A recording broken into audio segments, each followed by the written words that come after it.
But taking ourselves back from these relationships and healing means a multi-step process of pulling ourselves out of these relationships, of unshaming our own feelings, of finding safe spaces and ways to express them, away from the narcissistic person, obviously, and learning what our feelings are and how to be with them.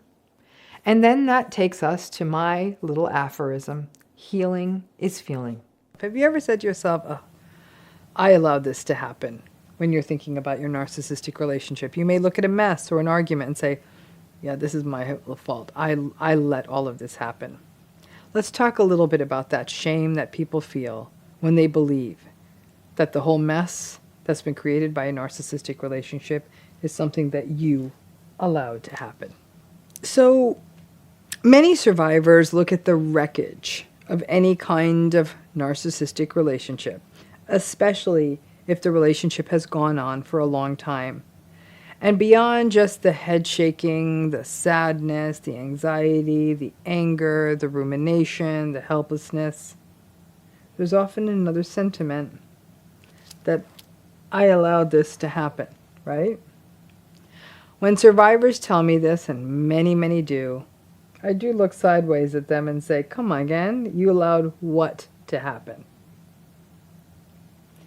They will reiterate, I allowed this to happen.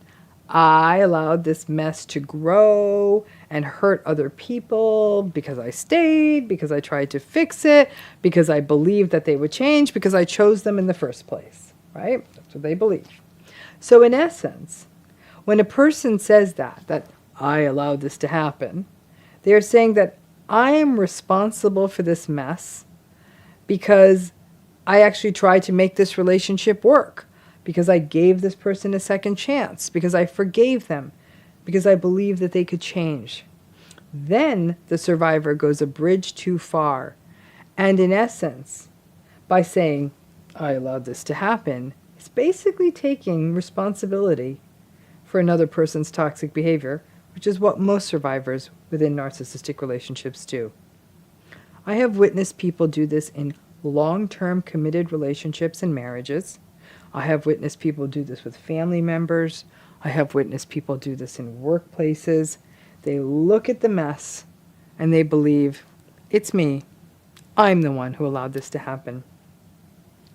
I do not know what magical spell that people with antagonistic personalities cast upon most of us, that we are willing to look at the damage created by them and say that we allowed it to happen. In essence, taking on the complicity and blame for a mess that was originally generated by their dysregulation, their lack of empathy, their blame shifting.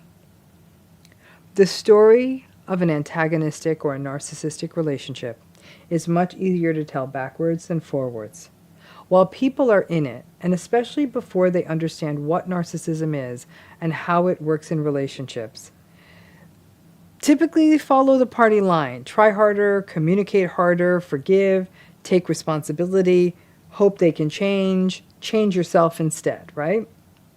One day you read something or watch something or listen to something and learn that, wait a minute, this thing I'm in, this doesn't really change. There isn't much that you can do about it. And once all the things that our narcissism is, once those soak in, you recognize that for years you were driving down the wrong road. You didn't allow anything to happen. In most cases, many people in these relationships actually treat the person with this kind of personality style as you would a person with a kinder, healthier, nicer personality style. You thought they were having a bad day. You didn't allow anything to happen. You treated them with an expectation of goodness, with compassion, the same compassion you would grant to other people. When we talk to ourselves this way and say things like, I allowed this to happen, I'm to blame in part for this, what we've done is we've internalized their gaslighting. We've also internalized that sentiment that other people have, that wonder why we couldn't make it work. You didn't allow anything to happen. They did what they do. and they did it to your detriment. You were simply in the splash zone of their cruel behavior.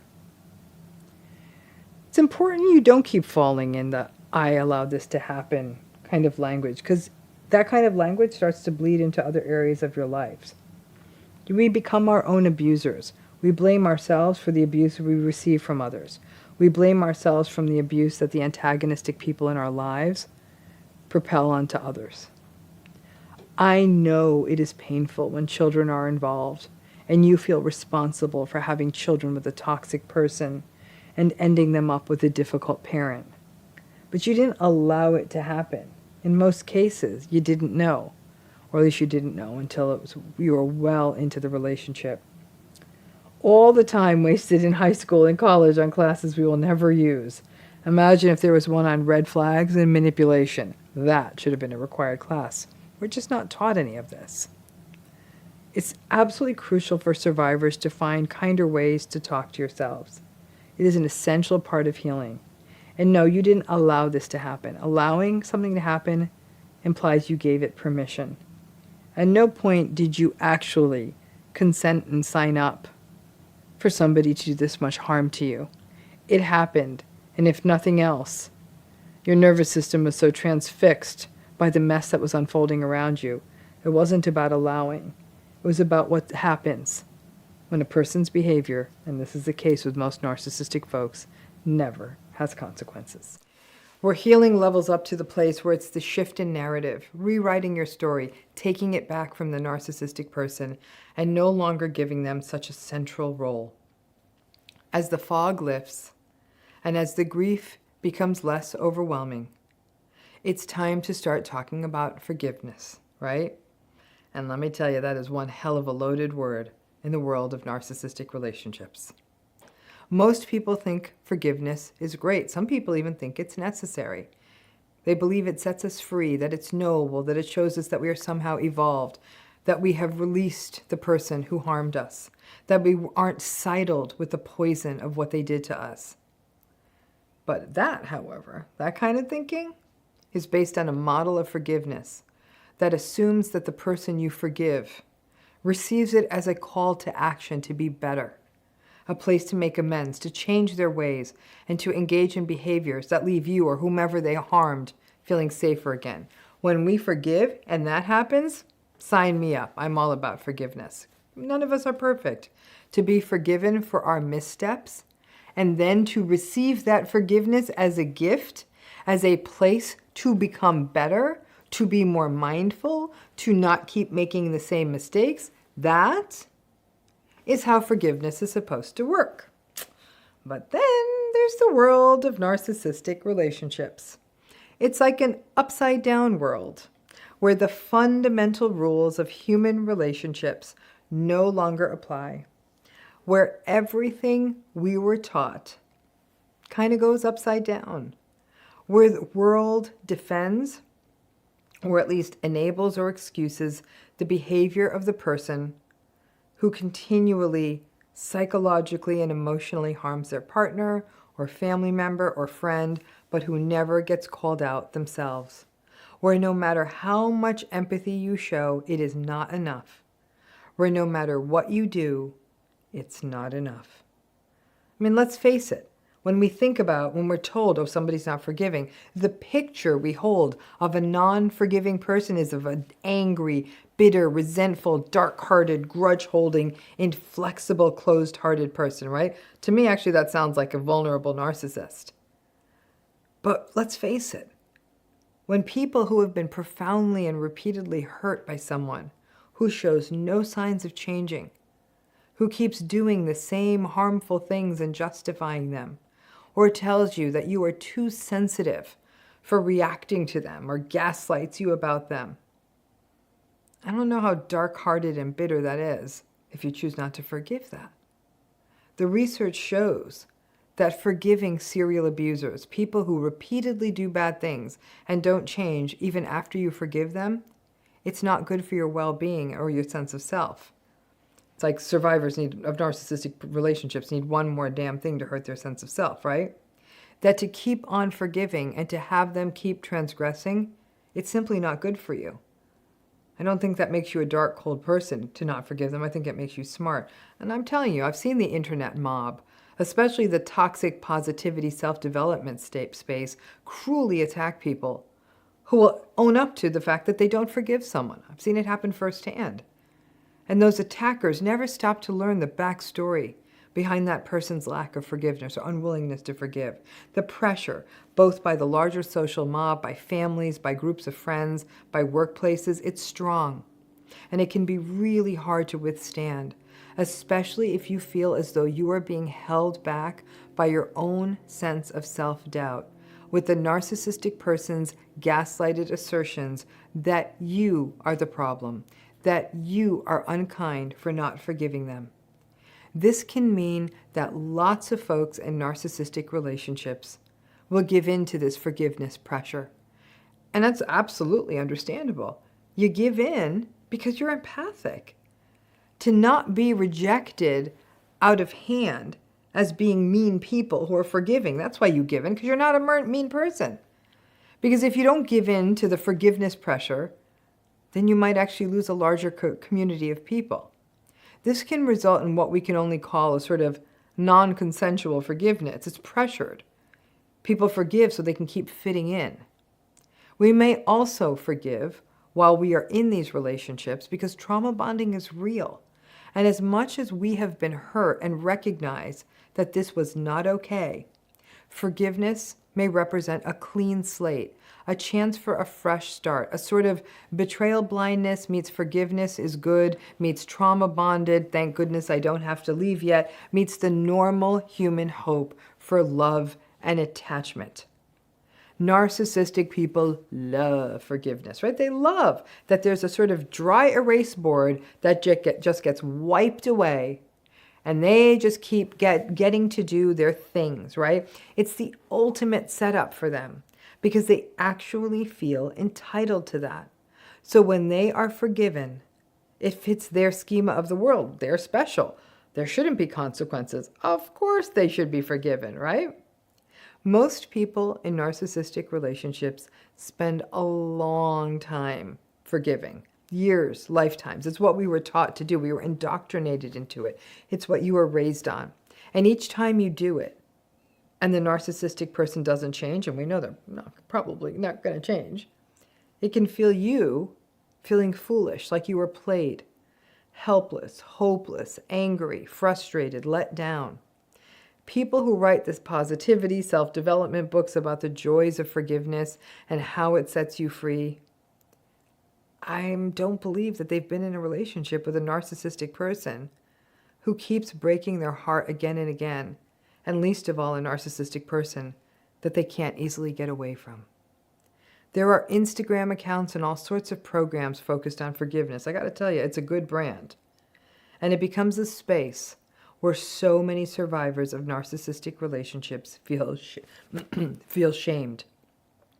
Either you keep doing it repeatedly and you get burned, or you don't do it and you get shamed for being cold and unforgiving. You might get called unempathic. You might even get called narcissistic.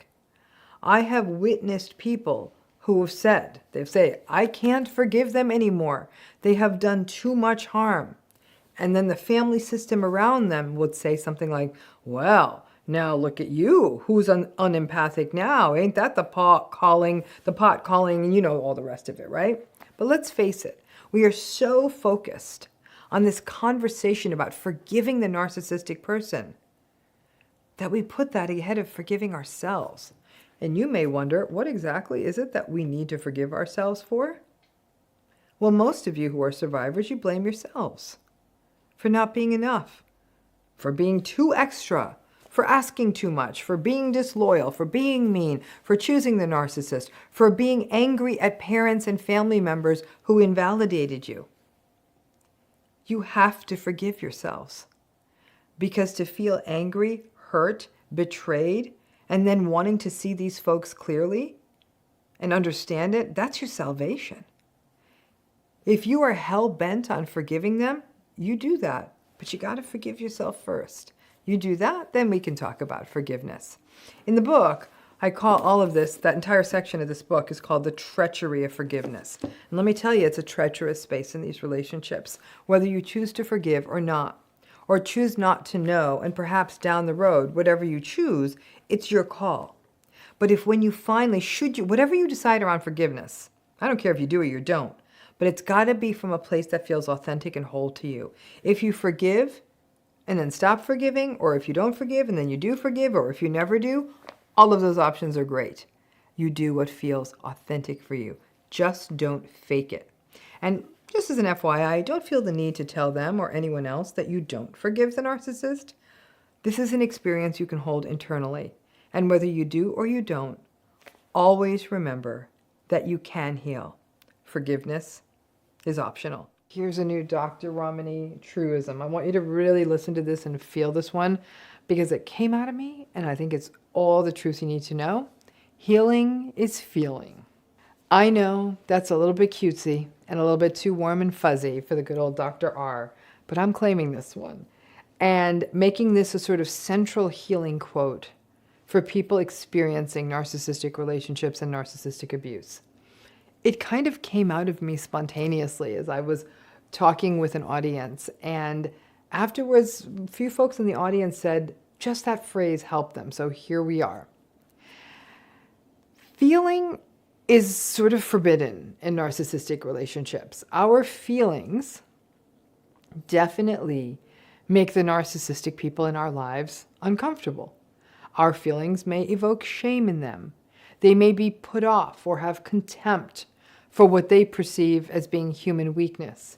They may view feelings as an inconvenience. Whatever their reasons, if we show emotion in a narcissistic relationship that the narcissistic person doesn't quite agree with, then we will face their negative emotions, frankly, invalidation, rage, shaming, dismantling of our reality.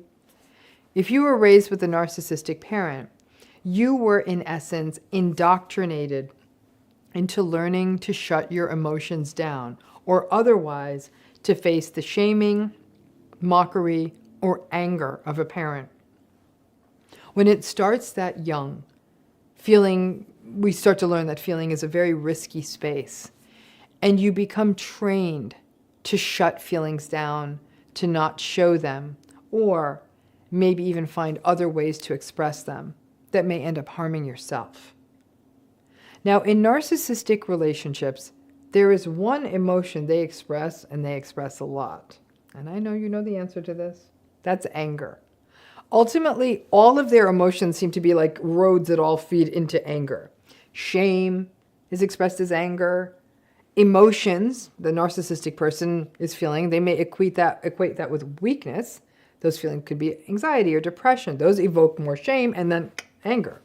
So even if the narcissistic person has another emotional experience, it always ends up expressed as anger. So the prevailing emotional state of a narcissistic relationship is anger. And their anger sort of shuts down all other emotional expression. Basically, all the emotions really become anger.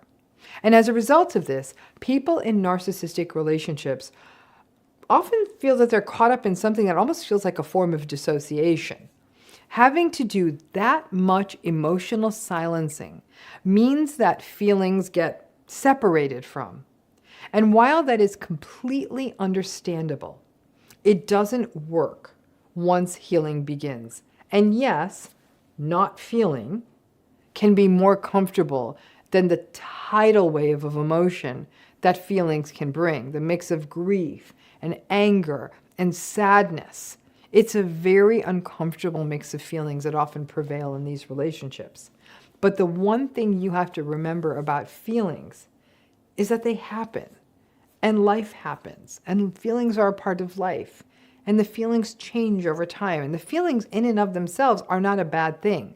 Feelings are little messengers, and being able to watch them and hold them and name them and recognize them and care for ourselves in the midst of them and not be scared by them, all of that's a good thing. Recognizing that our feelings don't define us. You may feel angry. That doesn't mean you're an angry person. In narcissistic relationships, feelings get a bad rap because they're pathologized by the narcissistic person. We're ashamed for them. If we receive feelings, we experience feelings and express them appropriately, that's a game changer. If we are sad, we feel it. We give ourselves a moment to slow down, be kind to ourselves, maybe reach out for help, or do something we know we are good at or enjoy. But above all else, recognize, just like all feelings, sadness is going to pass too.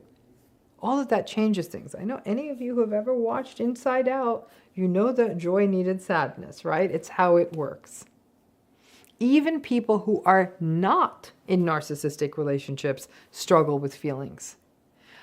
But taking ourselves back from these relationships and healing means a multi-step process of pulling ourselves out of these relationships, of unshaming our own feelings, of finding safe spaces and ways to express them, away from the narcissistic person, obviously, and learning what our feelings are and how to be with them.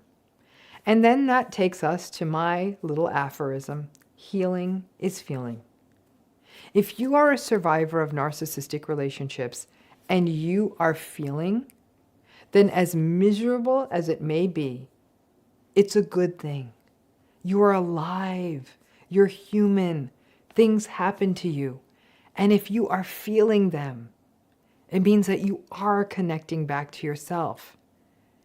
That day you start crying and you can't stop, my only wish for you is that you have a spot to do it and perhaps some support so you can keep crying, because on the other side of that big cry are more feelings and more life where you get to feel and be you.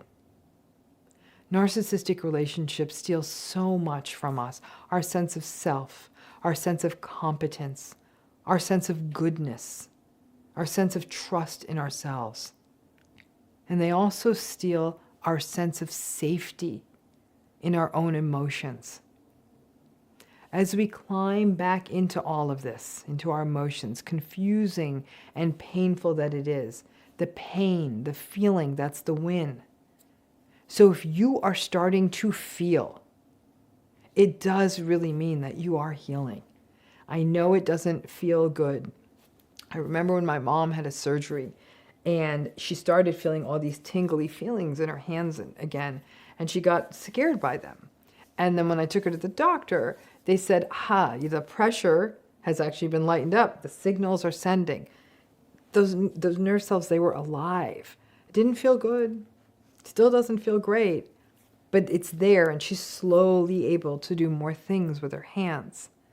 The healing is the feeling. And so, you know me, I am not up for cutesy sayings, but this one, it kind of came out of me, and then the more I sat with it, and the more I applied it to thinking about folks I've worked with, people I continue to talk to, this one holds some weight. So if you're feeling, it does feel scary as hell, because think about what's always happened to us when we felt our emotions.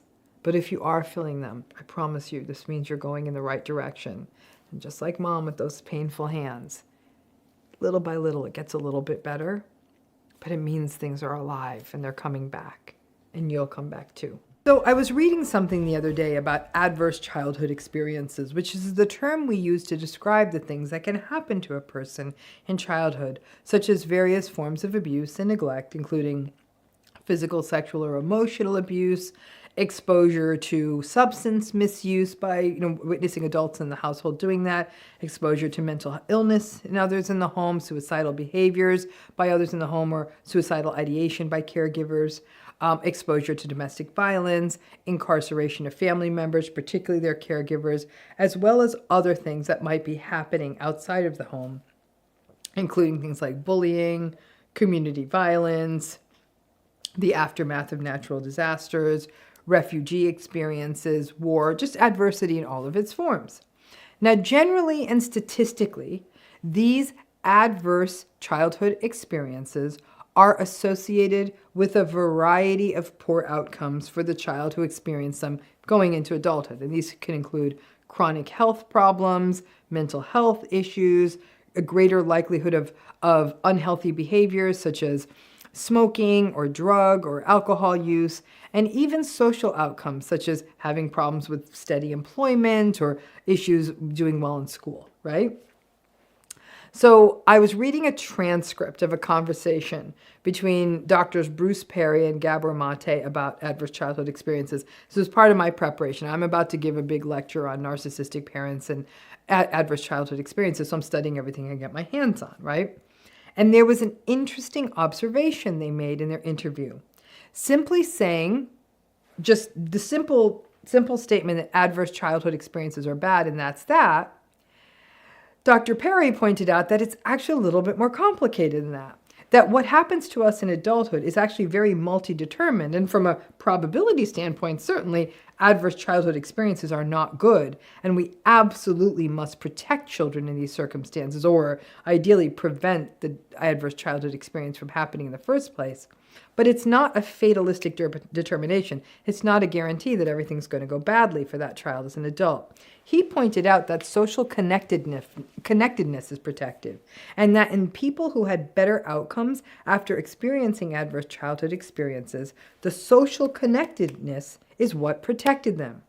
So following this line of reasoning, one thing I found as I prepared for this lecture, clearly from the literature, narcissistic parenting is associated with a higher risk for adverse childhood experiences, including emotional abuse, physical abuse, emotional neglect, a general lack of attunement and awareness of their own children, a role reversal with children being expected to anticipate their parents' needs and to care for and attune to the parent, right?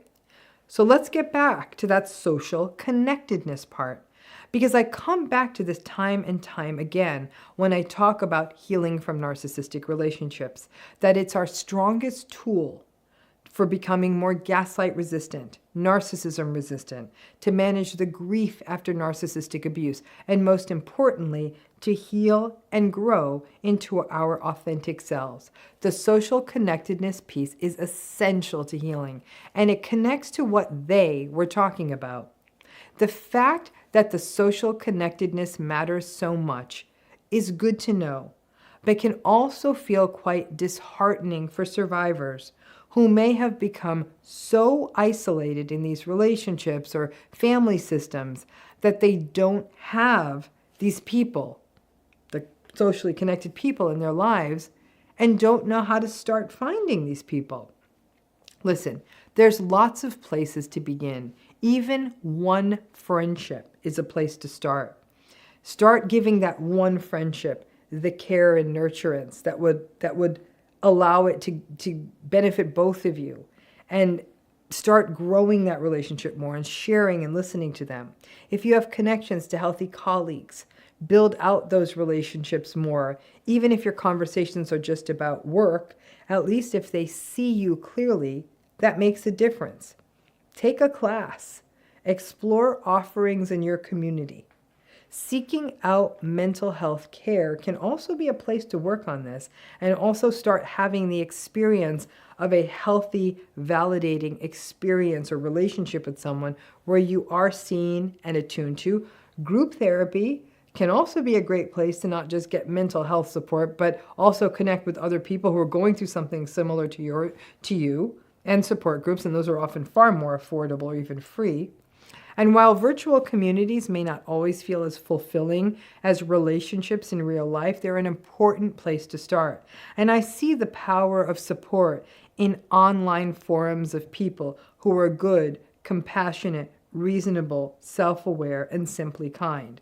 As long as they're well moderated, that can happen. Narcissistic relationships, by definition, are isolating. Either the narcissistic person literally isolates you, or they are so critical of people that you know that you don't bring people around, or they are judgmental of how your time is spent. So you may stop doing that, or you are ashamed of your relationship, so you don't connect to people, or your sense of self-worth erodes in a way that you don't feel confident meeting new people, or it's all of the above. It's not easy, and starting small is essential because the support matters. For years, you have been looking into the equivalent of a funhouse mirror that distorted how you are seen and reflected back. Simply spending an hour with someone who listens, who reflects back, who sees your goodness, who tracks the conversation, all of it, it can feel like a rebirth. And as Dr. Perry suggests, it becomes a place to remain resilient against any number of childhood wounds. Narcissistic relationships and the harms that they cause proliferate in the dark, where we have no validating voices or supports. It is one of the single most powerful healing tools. And while it is hard to get there, you start with one good person and you go from there. You don't need lots. This isn't about having a brigade of 25 folks around you. Even 1, 2, 3 people, relationships where it's a give and take, a back and forth. You simply feel taller and stronger after spending time in healthy relationships. And it becomes a self-sustaining system. These relationships, these healthy relationships where you're seen and felt, are the equivalent of turning on the lights. In the film Gaslight, the old school original film, the thing that set her free, the woman being gaslighted, was that one person showed her what was going on. Sometimes it just takes one. We waste so much time knocking ourselves out to be what the narcissistic person wants, and we get so little back. Being present in healthy relationships actually gives you more energy and creates fertile ground for more healing. Always sharing the evidence when it comes up. Our pasts are not our destinies, and that there are wells we can draw upon to strengthen ourselves and stay strong in the face of what has happened to us.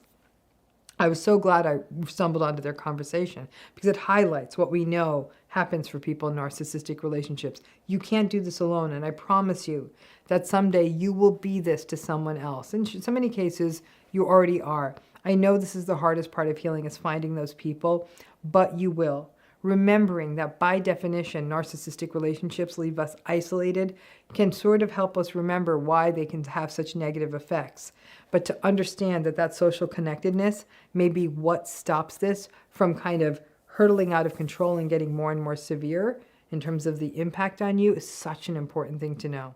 Have any of you ever said, okay, I can't leave this narcissistic relationship, but damn, I need a break. I wish I could just get a break. That's what we're going to talk about today.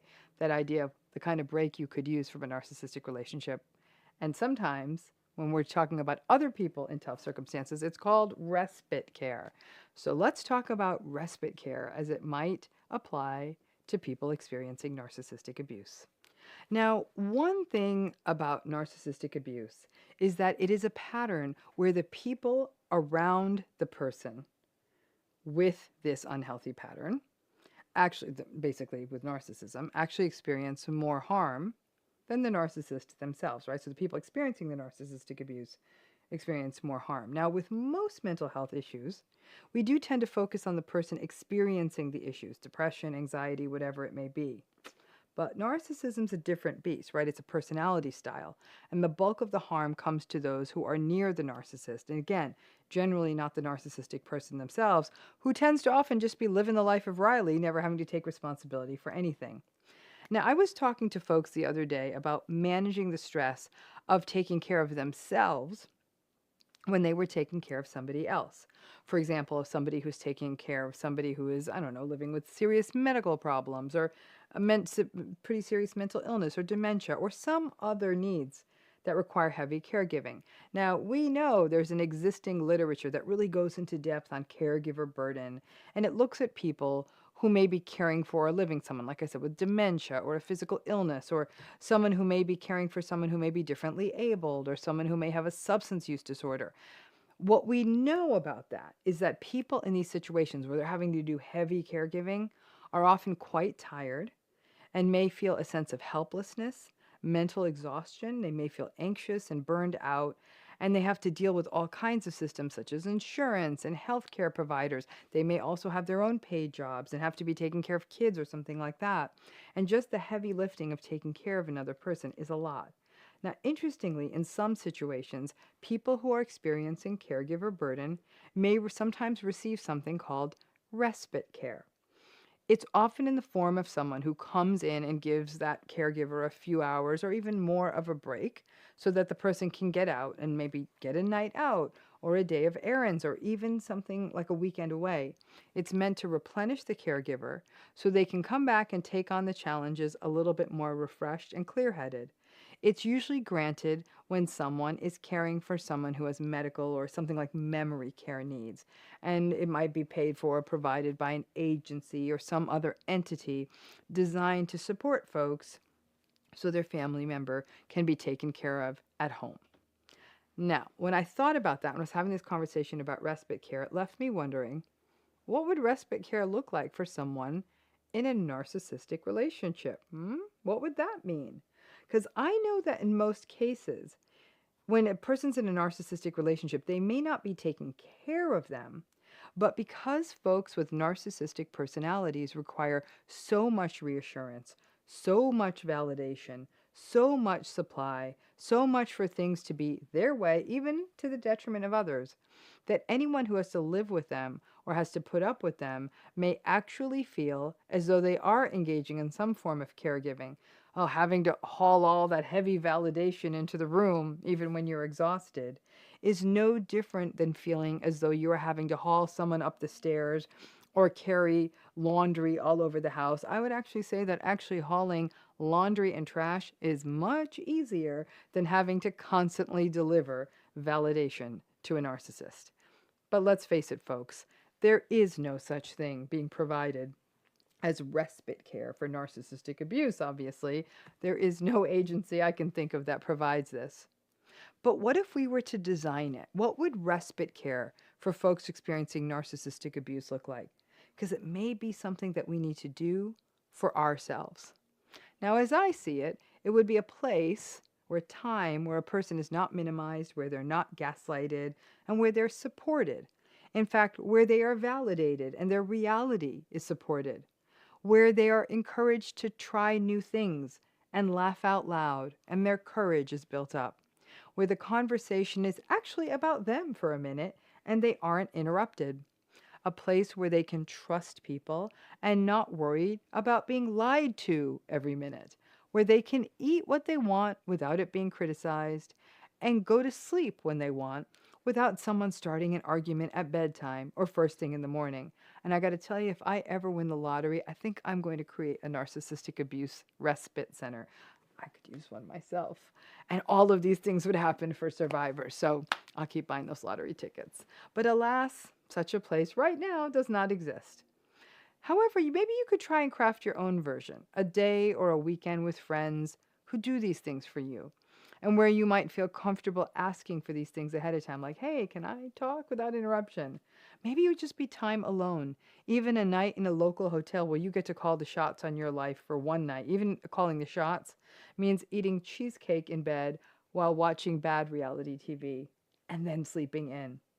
Perhaps it's a long drive where you are in charge of the music player or can listen to the kooky podcast you love without it being criticized, and then take yourself for lunch at the place that serves the food that the narcissistic person in your life never wants to eat. Maybe it's an extra day you quietly tack onto a business trip just to get a break.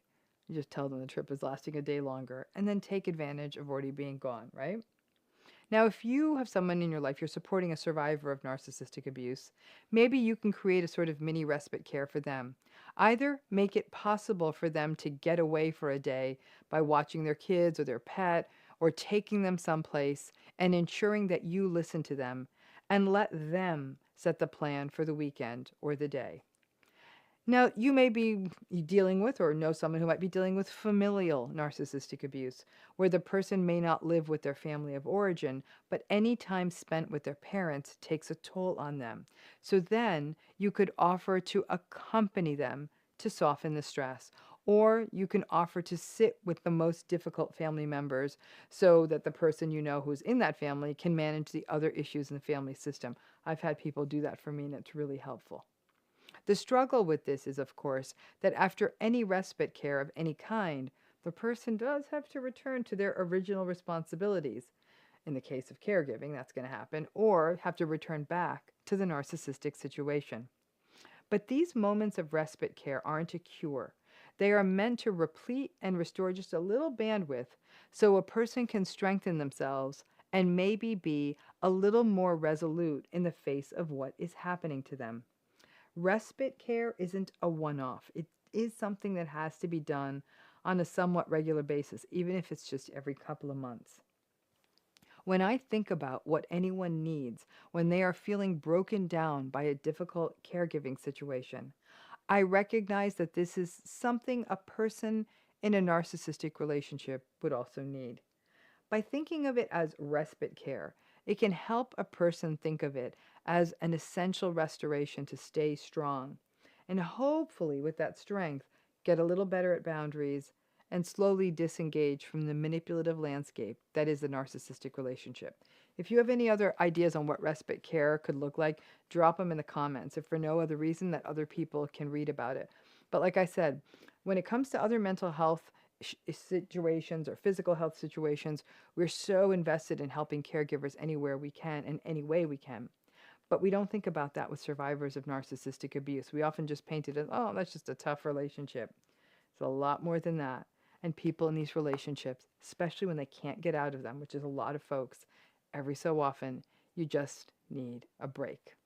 Thanks again.